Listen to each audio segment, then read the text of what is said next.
अस्सलाम वालेकुम सर। और इस्लाम।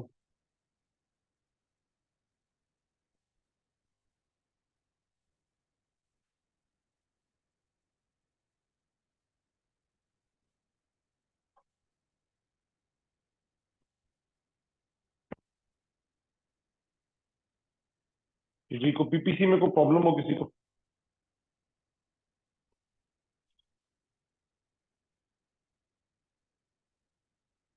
जी मान सही थी। पीपीसी ठीक था। आदम है भी करना है। इस फ्राइडे को टेस्ट होगा चैप्टर 1 का, ठीक है? सही है मान। बस ये थोड़ा सा इसको एंड पे एक दो टॉपिक रह गए हैं, फिर मैं। जी चैप्टर 1 में ही है सारा। चैप्टर 1 में बस ये मेन टॉपिक ये इकोनॉमिक सिस्टम था और गुड्स की क्लासिफिकेशन थी और ये पीपीसी था और एक आध छोटे छोटे टॉपिक्स हैं वो देख लें, क्योंकि इसमें specialisation and division of labour का टॉपिक है।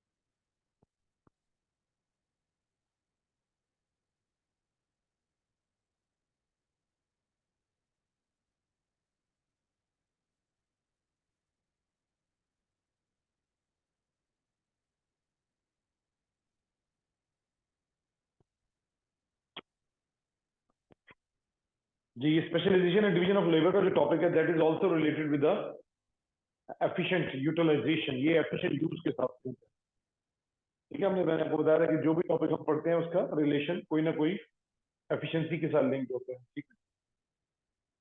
तो specialisation and division of labour is basically this theory is related to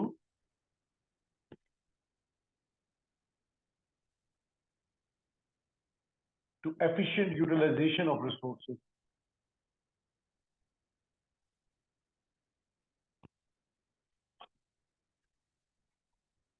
efficient use of resources जो कि हाउ टू प्रोड्यूस है। इसका कोई भी लिंक जो है वो उसके साथ लिंक नहीं है what to produce and for whom to produce. ये हाउ टू प्रोड्यूस के साथ है कि आपने डिसाइड कर लिया कि मैंने अपनी रिसोर्सेज को इस प्रोडक्ट को बनाने पे लगाना है। अब वो कैसे बनानी है मैंने वो प्रोडक्ट, मैंने उसको कैसे जो है प्रोड्यूस करना है, तो उसमें ये आता है कि एफिशिएंट यूज ऑफ रिसोर्स, ताकि आपकी कॉस्ट कम से कम हो। तो वो कैसे हो सकता है?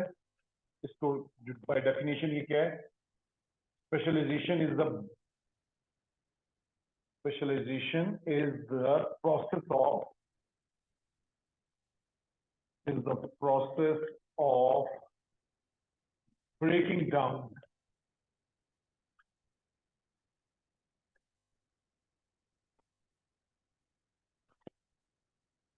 the production process into smaller and simpler subtasks.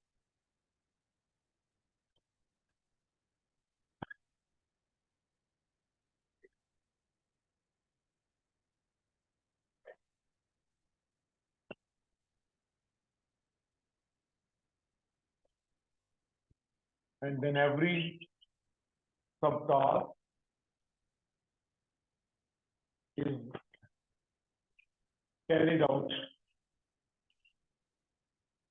by the specialist level.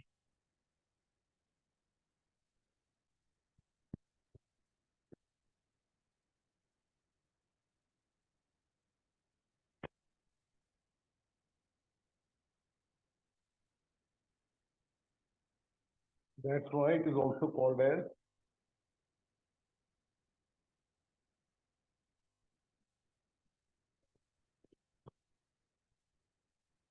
तो दोनों एक ही चीज के नाम है, specialisation and division of labour.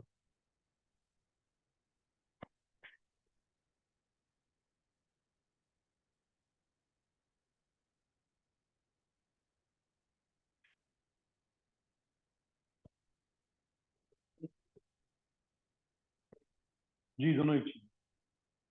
Specialisation and division of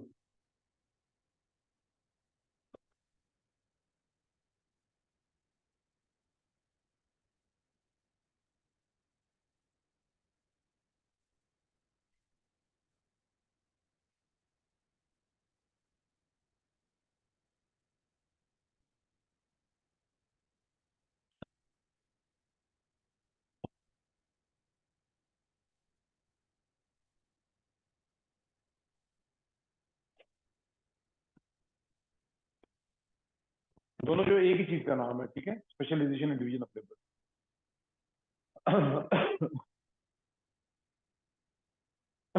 क्योंकि स्पेशलाइजेशन में आप जो एक प्रोडक्शन प्रोसेस होता है ना, आप एक चीज प्रोड्यूस कर रहे हैं, फॉर एग्जांपल ये चेयर मैन्युफैक्चरिंग है, इसको आप स्मॉलर सब टास्क में डिवाइड करते हैं, पहले के इसके स्टेप्स बनाते हैं कि पहले क्या काम करना, दूसरा क्या करना, इस तरीके से पहले इसको स्मॉलर सब टास्क में डिवाइड करते हैं, फिर उसको जो है आप स्पेशलिस्ट लेबर हायर करते हैं for carrying out each task, और उसके बाद जो है क्या कहते हैं आप उसको जो है परफॉर्म करते हैं, तो उससे ये होता है कि आपकी ओवरऑल एफिशिएंसी जो इंक्रीज हो जाती है, ठीक है। तो इसका जो सबसे पहला जो इसका आर्गुमेंट इन फेवर है,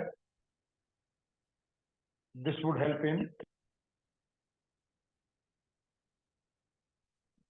इन increasing the labor productivity.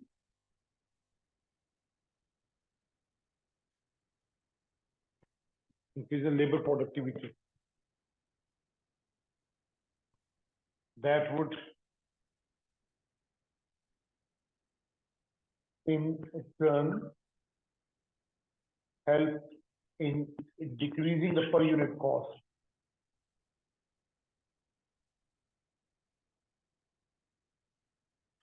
पर यूनिट कॉस्ट जो है वो डिक्रीज करने में हेल्प करेगी।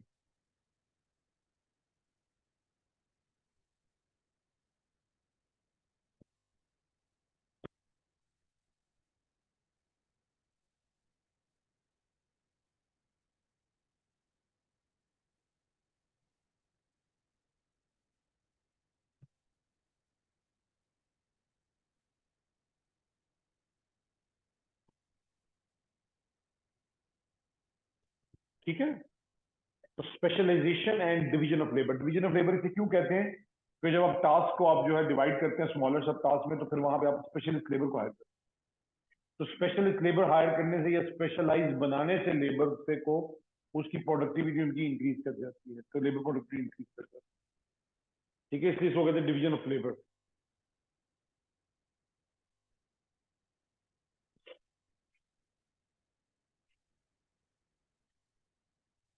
ठीक है, तो ये बेसिकली अभी आजकल देखिए बहुत कॉमन ये कॉन्सेप्ट है। आज आप किसी भी उसमें चले जाएं, किसी भी मल्टीनेशनल कंपनी के अंदर, तो वहां पे आप देखिए मार्केटिंग डिपार्टमेंट है, तो मार्केटिंग डिपार्टमेंट के अंदर मार्केटिंग के जो स्पेशलिस्ट लोग हैं वो हायर किए जाते हैं, ठीक है। सेल्स डिपार्टमेंट में जाएंगे, वहाँ सेल्स के लोग हायर किए जाते हैं, एचआर डिपार्टमेंट में जाएंगे, वहाँ एचआर के लोग हायर किए जाते हैं, अगर आप किसी फाइनेंस डिपार्टमेंट में जाएंगे तो फाइनेंस के लोग हायर किए जाते हैं, ठीक है। तो ये basically specialist according to the skills departmentalize किया जाता है उनको, ठीक है, डिपार्टमेंट में एंटर किया। ये अभी आजकल तो बहुत कॉमन कॉन्सेप्ट है। इसी तरीके स्कूल्स के अंदर भी देखें, जितने जूनियर स्कूलिंग होती है तो वहां पे आप देखें डाइवर्सिफाइड लेबर होती है बहुत ज्यादा। यानी एक टीचर है फिजिक्स भी पढ़ा, वो स्पार्क स्टडी भी पढ़ा रही होती है, वो जो है साइंस भी पढ़ा रही होती है, मैथ्स भी पढ़ा रही होती है। लेकिन जैसे आप ऊपर वाले लेवल पे आते हैं तो आप देखें ओ लेवल, ए लेवल में स्पेशलिस्ट टीचर होते हैं, फिजिक्स का स्पेशलिस्ट टीचर होगा, मैथ्स का स्पेशलिस्ट होगा, इकोनॉमिक्स के स्पेशलिस्ट टीचर्स होंगे, ठीक है। तो स्पेशलाइजेशन कॉन्सेप्ट कॉमन है। ये कॉमन जो कॉन्सेप्ट है ये सबसे पहले एडम स्मिथ ने दिया था, वही वो फादर ऑफ मार्केट इकोनॉमी, जिसको फादर ऑफ मार्केट इकोनॉमी था, उसी ने कॉन्सेप्ट दिया था। और वो एक 1776 के अंदर वो अमेरिका की एक फर्म, एक फैक्ट्री के अंदर गया, जहां उसने देखा कि कॉमन पिन्स बन रही थी वहां पर, पिन्स नहीं, पिन्स बनाने वाली फैक्ट्री।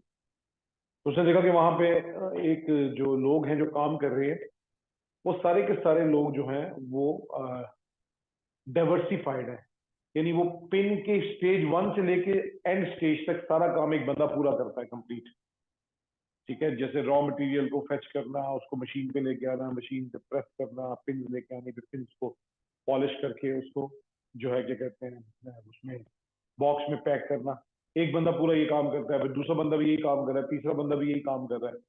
तो एक काम जो है वो डिफरेंट स्टेजेस में डिवाइडेड नहीं था, वो एक काम पूरा एक बंदे को पूरा काम दिया गया था कि तुमने ये पूरा बैच कंप्लीट। तो उसने देखा कि वो जो थोड़े से लोग वहां पे काम कर रहे थे, they were only producing hundreds of pen per day. तो उसने कहा ये बहुत कम है। तो उसने कहा कि ऐसा करते हैं कि इस यहाँ पे अपना specialisation and division of labour का जो कॉन्सेप्ट है वो अप्लाई करते हैं। उसने वो पिन बनाने वाला जो प्रोसेस था उसको डिफरेंट स्टेजेस में कन्वर्ट कर दिया कि रॉ मटेरियल एक साइड पे हो गया, मशीन प्रेसिंग एक साइड पे होगी, पॉलिशिंग अलग कर ली उसने और पैकिंग अलग कर ली, 4 स्टेजेस बना दिए उसने। उसी लेबर को उसने डिवाइड कर दिया। उसने कहा जी कुछ लोग खाली पैकेजिंग वाले में काम करेंगे, कुछ पॉलिशिंग में जाएंगे, कुछ मशीन पे काम करेंगे, कुछ उस पर करेंगे। और कुछ हफ्ते उसने एक्सपेरिमेंट किया तो उसने आइडेंटिफाई किया कि the same labour with the same number of hours with the same wage rate, ठीक है, the people were producing thousands of pins per day. कहाँ वो हंड्रेड्स ऑफ पिन्स बना रहे थे, वो थाउजेंड्स ऑफ पिन्स बना रहे थे पर डे। तो वहां उससे हुआ क्या कि पिन प्रोडक्शन जो है उसकी पर यूनिट कॉस्ट कम होगी। तो वहां से ये कॉन्सेप्ट ये रिवील हुआ और वहां से फिर ये जो है आज तक जो है ये कॉन्सेप्ट जो यूज किया जाता है कि specialised labour although they might be expensive but they are highly productive and due to high productivity their per unit cost will be low। per unit cost जो है production per unit cost of production will be low। तो ये concept था जो इसमें किया गया, ठीक है। तो आज देखें आप पूरी हर किस्म की जो प्रोडक्शन हो रही है वो specialisation and division of labour पे हो रही है। कोई भी ऐसा काम नहीं है जो एक बंदा पूरा कर रहा है। जैसे कार मैन्युफैक्चरिंग है तो देखिए उसके स्टेप्स बने हुए हैं, स्टेजेस बनी हुई है और गाड़ी पहले पार्ट्स उसके जो है ना पहले उसकी बॉडी असेंबल होती है, फिर आगे जाके असेंबली लाइन पे उसकी जो है ना इंजन डाला जाता है, फिर डेकोरेट किया जाता है, स्टेजेस बने हुए। और हर स्टेज पे with machine some labour is working, कुछ लेबर जो है वो काम कर रही होती है मशीन के साथ। तो हर प्रोडक्शन जो है वो अब इस तरह बैच पे चली उस पर चली गई है, ठीक है, स्पेशलाइजेशन एंड डिवीजन के ऊपर। Got the idea. तो ये बेसिकली इसमें जो है कॉन्सेप्ट है और ये बेसिकली वो मेथडोलॉजी है जो ये बताती है कि हमने जो एफिशिएंट यूटिलाइजेशन का जो कॉन्सेप्ट है, एफिशिएंट यूज का कॉन्सेप्ट ये था कि we need to decrease our per unit cost. Efficient allocation ये था कि we have to look at what to produce and for whom to produce, whatever people need you have to produce that. That was the allocation of efficient allocation था। Efficient use किया कि once you have decided कि you have to produce this, now you need to produce it at the low पर unit cost. आपने ऐसे methods use करने हैं जिससे आप कम से कम कॉस्ट में प्रोडक्शन कर सकते हैं, ठीक है। तो उसमें से एक मेथड है, बहुत सारे और भी मेथड होंगे लेकिन ये एक मेथड था जो यहाँ पे वो कहते हैं specialisation and division of labour. तो इससे जो है ना आपका तो इसके कभी कभी क्वेश्चन इसका 1 मार्क्स का आ सकता है, आया भी हुआ है। तो उसमें अपने आर्गूमेंट्स ही ज्यादा देने होते हैं कि वो arguments in favour and against. तो एक आर्गूमेंट तो ये है कि लेबर की प्रोडक्टिविटी बढ़ जाती है और they will help in reducing the पर यूनिट कॉस्ट, जो वही लेबर हाई प्रोडक्शन कर रही होती है, ठीक है। एक और इसमें आर्गूमेंट है और वो कहते हैं कि high degree of mechanisation is possible.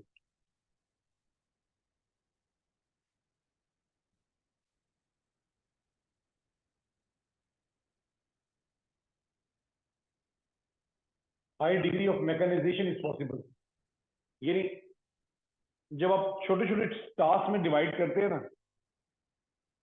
अपने प्रोडक्शन को, तो फिर आप उस छोटे टास्क के लिए मशीन लेके आ सकते हैं। मैकेनाइजेशन का मतलब मशीन, ठीक है, कि मशीन जो है वो आप डाल सकते हैं, ठीक है, मशीन को लेके आते हैं। High degree of mechanisation is possible. कोई भी ऐसी मशीन नहीं बन सकती कि जिसमें एक साइड पे आप जो है क्या कहते हैं लकड़ी डाल दें, ठीक है, और दूसरे पे मशीन जो है ना कुर्सी बन के बाहर आ जाए। ऐसे नहीं, कोई मशीन नहीं। मशीन छोटे छोटे टास्क में हो सकती है। लकड़ी काटने की मशीन, कटर, ठीक है, कील ठोकने की machine, that would be polishing machine. तो ये पॉसिबल हुआ जब आपने अपने प्रोडक्शन को छोटे छोटे टास्क में डिवाइड करना शुरू, तब ये पॉसिबल हुआ। जैसे कार मैन्युफैक्चरिंग में कार पेंटर्स रोबोट्स आ गए, तो कार पेंटिंग के डिपार्टमेंट रोबोट है, वेल्डिंग के अंदर रोबोटिक्स रोबोट्स हैं, ठीक है। तो हर डिपार्टमेंट में एक मशीन जो है ना वो असेंबल की जाती है। तो कहते हैं कि इससे पहले पॉसिबल नहीं था। ठीक है, कि आप जो है ना, क्या कहते हैं, हाई डिग्री ऑफ मैकेनाइजेशन। दूसरा इसमें जो तीसरा जो आर्गुमेंट है वो देते हैं इकोनॉमिस्ट, वो है and that is your production time reduces.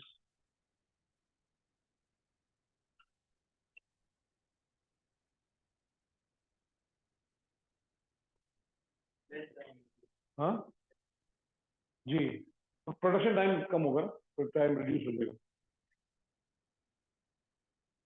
जब वो आप लोग एक्सपर्ट हो जाएंगे for doing the same task again and again, तो दे विल, उनकी प्रोडक्शन फास्ट हो जाएगी। ठीक है, तो प्रोडक्शन टाइम विल रिड्यूस, ये भी हो सकता है।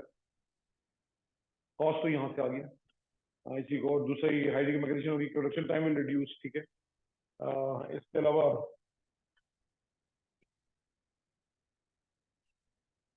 people can be adjusted according to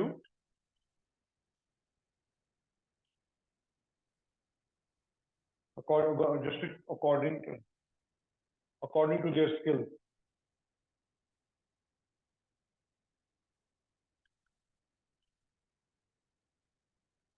हम लोगों को एडजस्ट कर सकते हैं उनके स्किल्स के अकॉर्डिंगली। अदरवाइज कुछ लोग, हर कोई तो एक टास्क में अच्छा नहीं हो सकता, तो जो जितना अच्छा है उसके अकॉर्डिंग टू देयर। जी ऑनलाइन ठीक है। जी सर।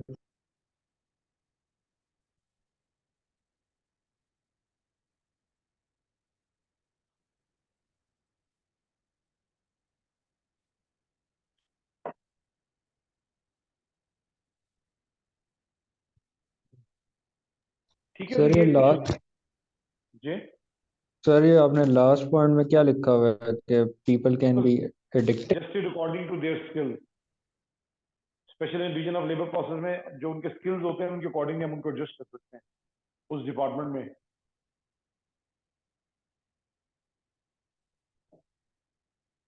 सही है। सर अब इसके कुछ आर्गूमेंट्स अगेंस्ट भी हैं, कुछ इकोनॉमिस्ट जो है इसके आर्गूमेंट्स अगेंस्ट भी देते हैं, कहते हैं कि इसमें प्रॉब्लम्स है। इस सबसे बड़ा प्रॉब्लम तो ये कि, रब कर दो यहाँ से,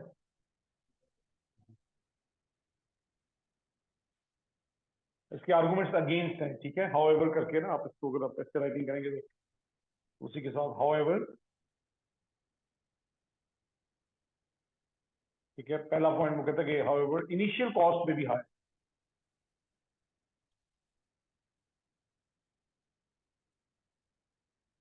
initial cost will be higher because specialist labor,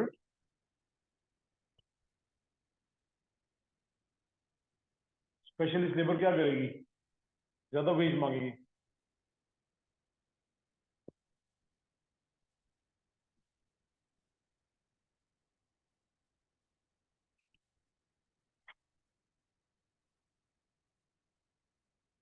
तो वो कहते हैं labour can become bore by performing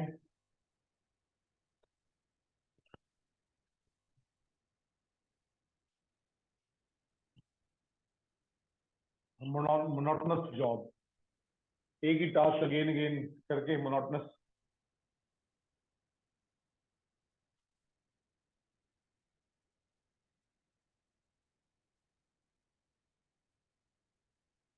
labour become bore by performing monotonous job that would decrease there motivation.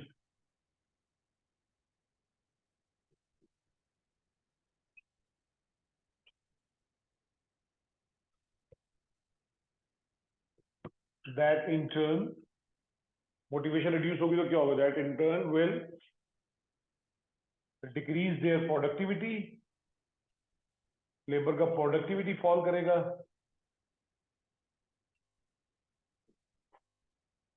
और increase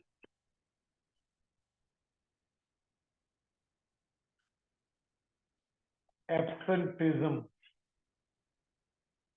rate and labor turnover।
तो कहते हैं chance of structural unemployment.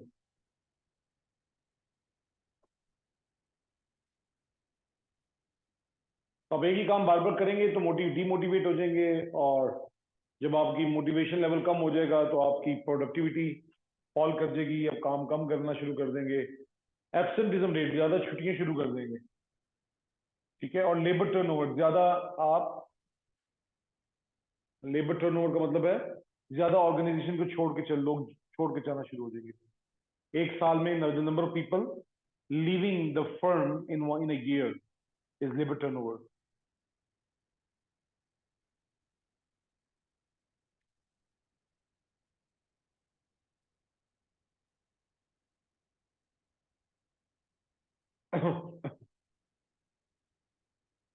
ठीक है, फिर आपने लेबर को ट्रेन कर दिया है किसी एक पर्टिकुलर टास्क के अंदर, अब आप वो एक स्पेशलिस्ट हो गया एक टास्क का, फ्लेक्सिबल नहीं रहा। अब जिस चीज में उसे स्पेशलाइजेशन की है, अगर उसको मशीन रिप्लेस कर दे तो वो अनएम्प्लॉयड हो जाएगा। इस तरह की अनएम्प्लॉयमेंट को स्ट्रक्चरल अनएम्प्लॉयमेंट कहते हैं, ठीक है। तो आप अनएम्प्लॉयड हो जाए, आप कर देंगे, जैसे फॉर एग्जांपल आपने कार मैन्युफैक्चरिंग में कुछ पार्ट ऑफ द लेबर को कहा जी, कुछ लोगों को कि जी आप टोटल पेंटिंग करें, कार की पेंटिंग पे ध्यान दें, वेल्डिंग और बंदे करेंगे, आप पेंट करें, पेंटिंग पे उन्होंने एक्सपर्ट हो गए और दुनिया ने रोबोट बना दिया, तब रोबोट ने रिप्लेस कर दिया उनका, उनकी वो जॉब ही नहीं है।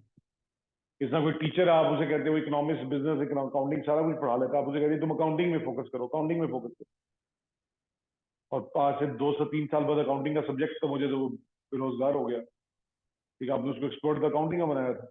तो ये प्रॉब्लम हो सकती है, इसको स्ट्रक्चरल अनएम्प्लॉयमेंट कहते हैं, ठीक है। कि आप फ्लेक्सिबल नहीं रहते, आपके पास जो डाइवर्सिफाइड स्किल्स थे आपके पास वो खत्म हो जाते हैं, आप एक चीज में एक्सपर्ट हो जाते हैं, और वो आप एक्सपर्टीज जो है वो आपकी रिप्लेस भी हो सकती है, तो फिर क्या करेंगे आप। और एक इसमें लास्ट है interdependence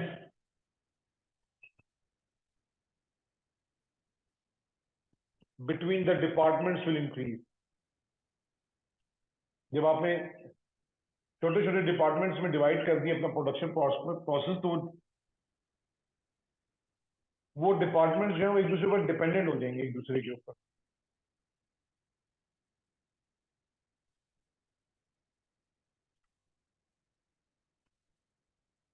That may delay the production process,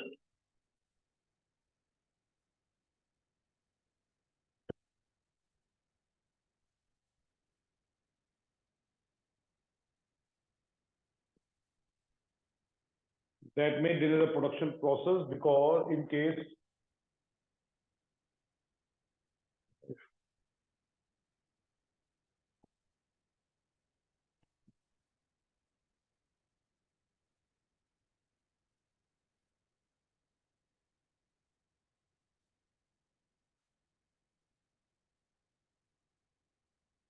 if the productivity of previous department falls,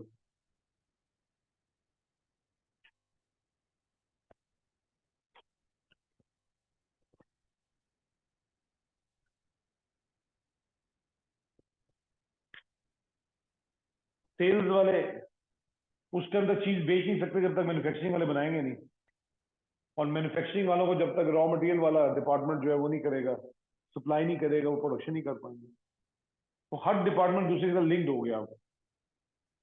मैं पॉलिश करने वाला हूँ चेयर्स को, फॉर एग्जाम्पल चेयर्स बनेगी तो पॉलिश करूंगा ना, पता चला जो पीछे वाले जो उनकी प्रोडक्शन स्लो हो गई है, स्ट्राइक हो गई है, ठीक है, या वहां पे रॉ मटेरियल नहीं पहुंचा, उनकी प्रोडक्शन स्लो है, तो मेरा काम भी स्लो हो जाएगा। तो लेबर बाज दफा इस केस के अंदर डिपेंडेंट हो जाती है एक दूसरे के ऊपर, तो एक पॉइंट जो है दूसरे के साथ डिपेंडेंट होगा।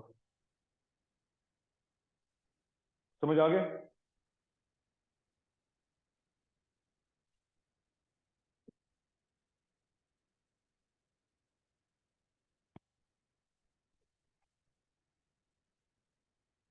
जी ऑनलाइन ठीक है। तो ये एक छोटा सा टॉपिक था स्पेशलाइजेशन डिवीजन ऑफ लेबर का, जो कि आपको एफिशिएंट यूज के साथ लिंक्ड है, और इसके ये कि डेफिनेशन के साथ आपको arguments in favour and against आने चाहिए एग्जामिनेशन पॉइंट ऑफ व्यू से। ठीक है, 8 मार्क आ सकता है, आया हुआ है पहले कि how they contribute towards the economic growth. या डिवीजन ऑफ लेबर से देखें, कभी कभी पीपीसी के साथ भी लिंक कर सकता है।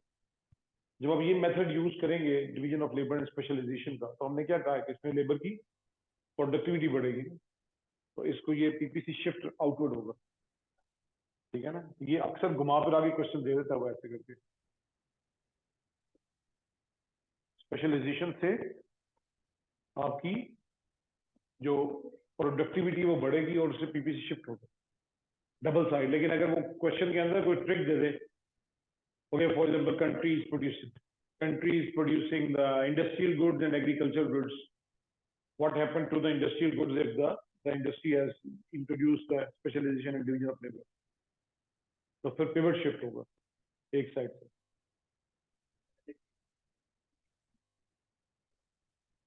तो प्रोडक्टिविटी कल मैंने बताया था ना, क्वालिटी में आता है प्रोडक्टिविटी।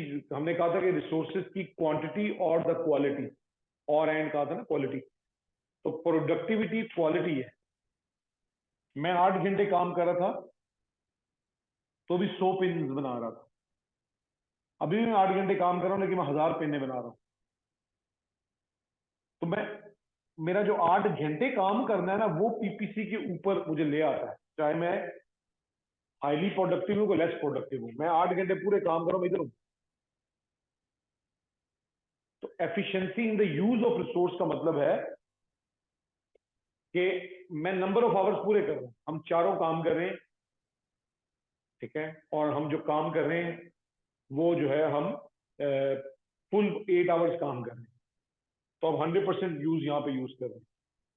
अगर उसी 8 घंटों में हमें कोई ऐसी टेक्निक आ जाती है, या हमें ट्रेनिंग दे दी जाती है, या हमें कोई ऐसा मशीनरी दे दी जाती है कि हमारी उसी 8 घंटों प्रोडक्टिविटी बढ़ जाएगी, तो इधर हो जाएंगे। तो प्रोडक्टिविटी इज द क्वालिटी। अगर मैं 8 की बजाय 6 घंटे काम कर रहा हूं ये, फिर मैं इधर होऊंगा। ठीक है, अगर मैं काम कम करूंगा पूरे 8 घंटे काम नहीं करता, क्योंकि डिमांड नहीं है प्रोडक्ट की।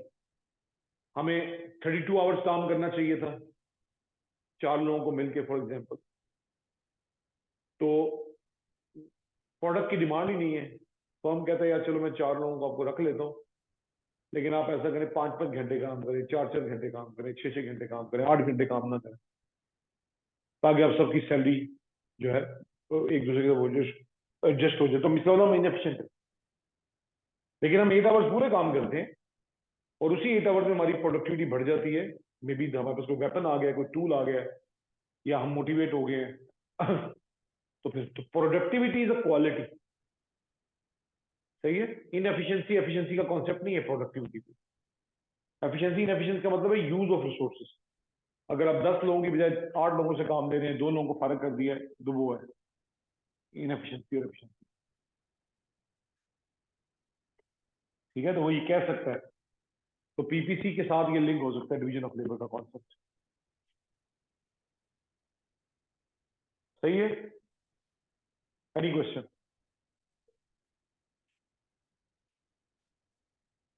जी ऑनलाइन अब कर दूं फिर ये सारा? सर। एक छोटा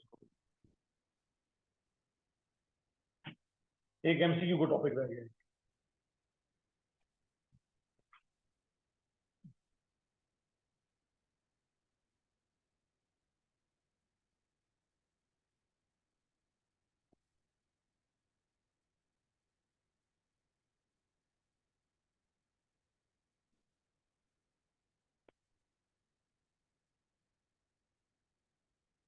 जी एक छोटा सा और टॉपिक रह गया है इसमें, it's the last topic and that's the positive and normative statements.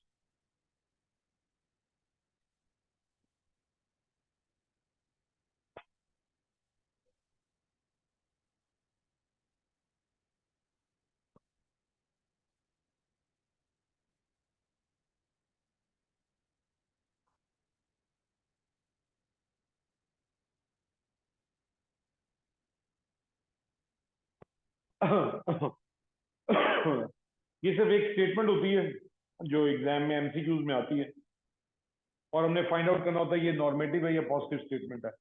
Economics जो है ये हाँ एक ओपिनियन होती है और एक फैक्ट्स पे बेस कर रही होती है. एक ऐसी इकोनॉमिक्स की सोशल साइंस है ना, मैंने आप लोगों को पहले से बताया था कि सोशल साइंस है ये बेसिकली जो बात करती है it is related to the social welfare. तो इसमें बहुत सारी जो लोग जो बातें कर रहे होते हैं ना, खासतौर पे पॉलिटिशियंस या इकोनॉमिस्ट एक दूसरे के साथ आर्गुमेंट कर रहे होते हैं, बहस कर रहे होते हैं, वो ज्यादातर नॉर्मेटिव इकोनॉमिक्स पे बात कर रहे होते हैं जो कि ओपिनियन होती है उनका, अपना एक पर्सनल पॉइंट ऑफ व्यू होता है, फैक्ट्स नहीं होते उसके पीछे. मैं कहूँ जी कि पाकिस्तान की करेंसी तो बस जो 200 रुपये होनी चाहिए डॉलर के अगेंस्ट, होनी चाहिए, मेरा पर्सनल पॉइंट ऑफ व्यू. आप कहते हैं जी नहीं हो सकती जी, 300 पे जाएगी. मैं कहता हूँ जी पाकिस्तान में एम्प्लॉयमेंट 100% होनी चाहिए, सबको जॉब मिलनी चाहिए. आप कहते नहीं इतनी नहीं होनी चाहिए, इन्फ्लेशन हो जाएगी. अब ये पर्सनल पॉइंट ऑफ व्यू है, इस पर डिस्कशन होगी, इस पे जो है ये कहते हैं आप बहस करेंगे, आप कॉन्फ्लिक्ट करेंगे एक दूसरे के साथ, इसका रिजल्ट कोई नहीं आना. जैसे पीटीआई और वहां पे मुस्लिम लीग वाले आपस में लड़ते हैं, रिजल्ट कुछ नहीं है. ठीक है, रिजल्ट कोई नहीं है. तुमने ये किया तो तुमने ये किया, तुमने ये किया, ऐसा करना चाहिए था उसने. मुल्क को दिवालिया कर गया नवाज शरीफ, वो कहता है जी इमरान खान कर गया दिवालिया. फैक्ट किसी के पास नहीं है. बैंक मुल्क दिवालिया यानी उसका जुलूस निकल गया, खत्म हो गए पैसे मुल्क के पास. ठीक है, तो वो जो है ना, तो वो कहता है कि जो है ना तुमने किया वगैरह, तुमने किया. फैक्ट किसी के पास नहीं, फैक्ट पे बहस कोई नहीं करता. तो जो ऐसी जो बहस होती है ना जिसका रिजल्ट कोई नहीं होता, वो नॉर्मेटिव इकोनॉमिक्स होती है. ये बेनजीर इनकम सपोर्ट प्रोग्राम सबको दे देना चाहिए, हेल्थ कार्ड जो है वो सबको देना चाहिए, अमीरों गरीबों सबको दे देना चाहिए. ठीक है, तो इसलिए जो नॉर्मेटिव स्टेटमेंट्स है ना ये आपने ढूंढनी होंगी, कल मैं करवाऊंगा इसके एमसीक्यूज. नॉर्मेटिव स्टेटमेंट्स में नॉर्मेटिव जो है वो ओपिनियन बेस्ड है, opinion and personal point of views पे बेस करती है. लेकिन जो आपकी पॉजिटिव स्टेटमेंट्स है वो फैक्ट पे करती हैं,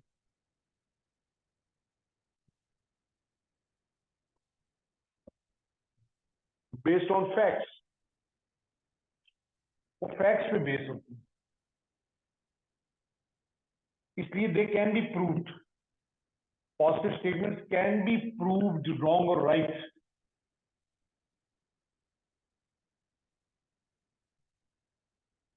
Normative statements cannot be proved wrong or right.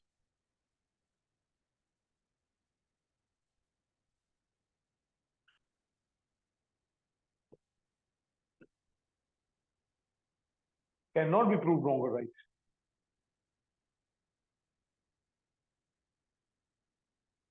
ये भी पॉजिटिव स्टेटमेंट, फैक्ट का मतलब सच नहीं है. ठीक है, फैक्ट का मतलब सच की बात नहीं हो रही कि सच होना चाहिए. कोई ऐसी झूठी बात भी है ना जिसको आप रॉन्ग प्रूव कर सकते हैं, वो भी पॉजिटिव होगी. जैसे मैं कहता हूँ इट इज रेनिंग आउटसाइड, पर बारिश हो रही है, 2 सेकंड लगेंगे आपको प्रूव करने में यू आर सर रॉन्ग, कोई बारिश नहीं हो रही बाहर. ये पॉजिटिव स्टेटमेंट है, दैट कैन बी प्रूव. लेकिन मैं अगर आपसे कहूँगा यार बारिश होनी चाहिए, अब वो मेरा पॉइंट ऑफ व्यू हो गया नॉर्मेटिव. बारिश होनी चाहिए, ठीक है, आप में से कुछ लोग कहेंगे नहीं होनी चाहिए, मैं कहूँगा होनी चाहिए. अब इस पर बस हम बहस कर सकते हैं. तो नॉर्मेटिव जो है वो पर्सनल ओपिनियन है, पॉइंट ऑफ व्यूज हैं, वैल्यू जजमेंट्स हैं, एथिकल स्टेटमेंट्स हैं, ऐसा होना चाहिए, government should help the poors, government poors deserve the government support, Government should decrease the taxes. Government keep the prices of oil low. Petrol prices जो है लो करनी चाहिए गवर्नमेंट को या कम रखनी चाहिए, अभी ओपिनियन है, ठीक है। फैक्ट क्या है? Government can not keep the prices low because this is the rate of petrol that is imported, नहीं इस पर लेवी होती है, इतना टैक्स होता है, and that price would be 280 rupees. ये फैक्ट है, इसमें फैक्ट्स इसमें फिगर्स आ गए। Inflation rate is 30%। It can be prove wrong, right? आप जाके सर्च करके बता सकते हैं सर आपने सही बताया गलत बताया। अगर आप कहेंगे इन्फ्लेशन 25% थी सर आपने गलत बताया, it can be prove wrong, right? ठीक है, होगी। इन्फ्लेशन शुड बी बिलो 10%, अब ये ओपिनियन हो गया, ठीक है। तो नॉर्मेटिव स्टेटमेंट जो है दे आर यूजुअली, इसके अंदर जो वर्ड्स है ना, जो की वर्ड्स हैं usually they are shall, should, ought, OUGHT। फिर इसके अलावा ये जो है deserve, it's unfair for the public to pay high taxes. It's unfair to pay high toll. ठीक है, ये इस तरीके से जो है ना, ये आप MCQ में आप जी चार में से एक ऑप्शन। इतनी आसानी से नहीं पता चलता, सोचना पड़ता ये। वो वैसे 3 पॉजिटिव 1 नॉर्मेटिव होगी ना, ऐसे होगा। हाँ 3 नॉर्मेटिव 1 पॉजिटिव, इस तरीके से। हाँ जी, कल करवाऊंगा। वो 4 ऑप्शन का मतलब है कि वो इतना अच्छा थोड़ी है कि 1 पॉजिटिव 1 नॉर्मेटिव 2 गलत दे देगा। वो 3 एक जैसी देगा और 1 दूसरी देगा, और वो कंफ्यूज करेगा। कल इसके MCQ करवाऊंगा चैप्टर 1 के सारे, ताकि परसों आप टेस्ट में 80% ईमान 80% ले सकें। सर आप फाइनेंस मिनिस्टर बन जाएं सर। अच्छा, क्यों? सर आप सर मुल्क ठीक चला देंगे।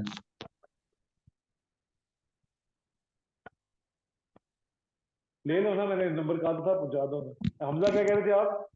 सर मैं कह रहा हूँ कि आप फाइनेंस मिनिस्टर बन जाएं, आप ठीक मुल्क चलाएंगे सर, एटलीस्ट आप करप्शन नहीं करेंगे। नहीं, अब ये कोई चीज पे शक की वजह बात है। सारे शरीफ लोग जब ऊपर जाते हैं करप्ट हो जाते हैं, पता नहीं, अल्लाह ही खैर करे, मुझे अपने आप को भी इस्तेमाल नहीं रहा। मैं भी ऊपर गया तो करप्ट ही ना हो जाऊं। और सर नहीं होंगे सर। चले देखते ऐसा। चलें जी, दूसरी क्लास शुरू करते हैं। ओके सर, अल्लाह हाफिज।